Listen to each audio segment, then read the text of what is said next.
दादा मग काय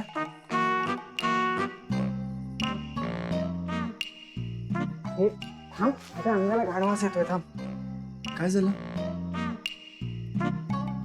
एक मिनिट हे काय झालं थांब नाही काय झालं हे अरे ते तुमच्या भावानं आज शेतात एका खऱ्या शेतकऱ्यांसारखी मेहनत केली आणि त्यामुळेच झालंय हे.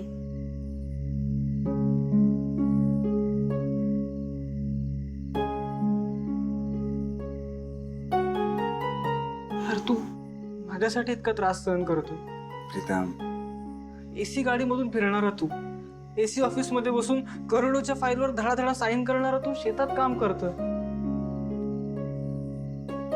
दादा सॉरी आपण निघूया आपण उद्याच निघूया प्रीतम वेडायस का? तुझं प्रियावर प्रेम आहे आणि माझं तुझ्यावर खूप प्रेम आहे.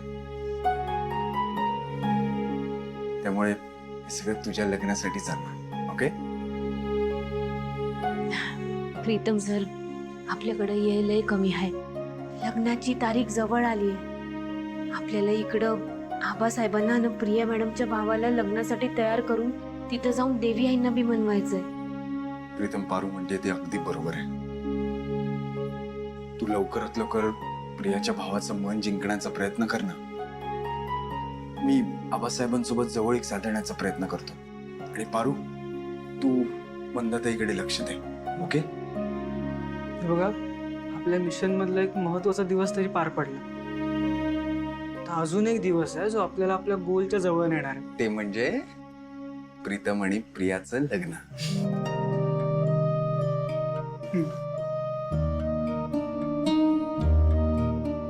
जा, जाऊन झोप. बरोबर गोठ्यात झोपणार आहेस तू? काळजी घ्या.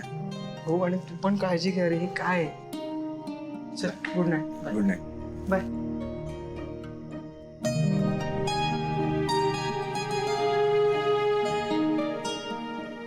कसं असतंय ना प्रीतम सर, मऊ गाद्यांवर आणि येशीमध्ये झोपणारा माणूस, पण आपल्या पिरमासाठी तो तो किती त्रास सहन करतोय.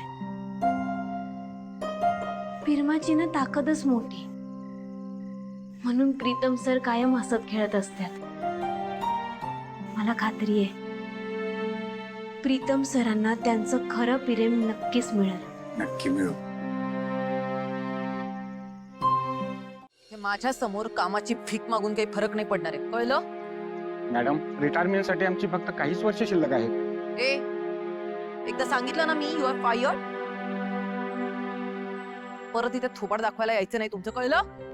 दिशा, हा असा निर्णय का घेतलायस तू?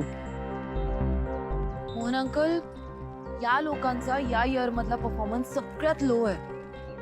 आपल्या कंपनीमध्ये अशा म्हाताऱ्या लोकांची नीड नाही आपल्याला. We need young blood. मी ना सगळ्या तरुण मुलांना अपॉइंट करणार आहे आता. हे बघ दिशा, या सगळ्यांनी ना अख्खी हयात आपल्या कंपनीसाठी घालवली. असं म्हातार वयात त्यांना आपण वाऱ्यावर नाही सोडू शकत. I agree Mohan uncle. म्हणून तर त्यांना 3 मंथ्सची सॅलरी ऍडव्हान्स मध्ये देऊन मग कामावरून कमी केलंय मी. दिशा मॅडम, आमची घरं उघड्यावर पडतील. मग सगळ्यांची घरं चालवण्याचा ठेका नाही घेतलाय किर्लोस्कर कंपनीने. तुमचं ना आता इथे काहीच यूज नाहीये. So just get out. Disha, या भाषेत नाही बोलू शकत तू त्यांच्याशी.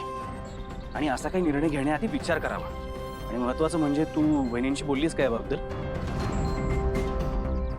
मोहन अंकल, कंपनी रिलेटेड सगळे डिसिजन्स घेण्याचे अधिकार सासू मोमने मला ऑलरेडी दिलेत. आणि अंकल, मला एक सांगा, हाच सेम डिसिजन जर आदित्याने घेतला असता तर तुम्ही असंच अडवलं असतं त्याला?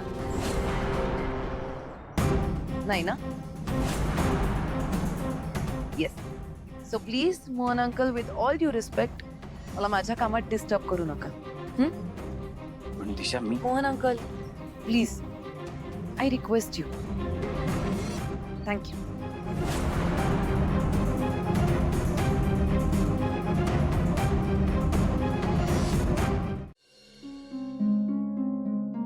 आपल्या समण्यांचाच नाश्ता झालाय. आपण आता आपापल्या कामाला लागूया.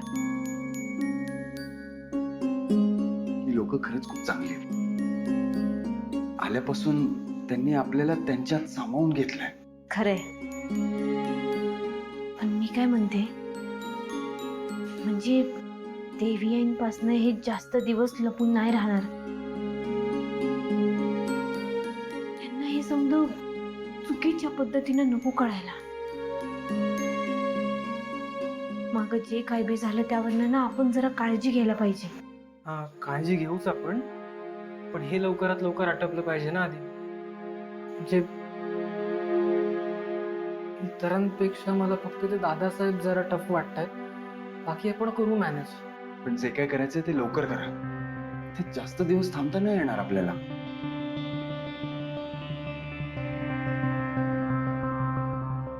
प्रीतम सर, हे बघा, आत्ता दादासाहेब आखाड्यात आहेत.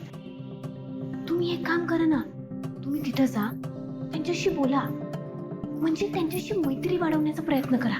जा. ते चांगली आयडिया आहे. तर मी आत्ताच जाते. आखाड्यात जाणार? हा, ठीक आहे. सांभाळून, फक्त त्या प्रताप पासून जरा सांभाळून राहा. उगाच नाही तर तू. मी घेतो ना काळजी, तू कशाला टेन्शन घेतो. चल bye. All the best. Yes, bye bye. Aditya sir, आज प्रीतम सरांना त्यांच्या कामात यश मिळणार. आपण बी तिथं जाऊया.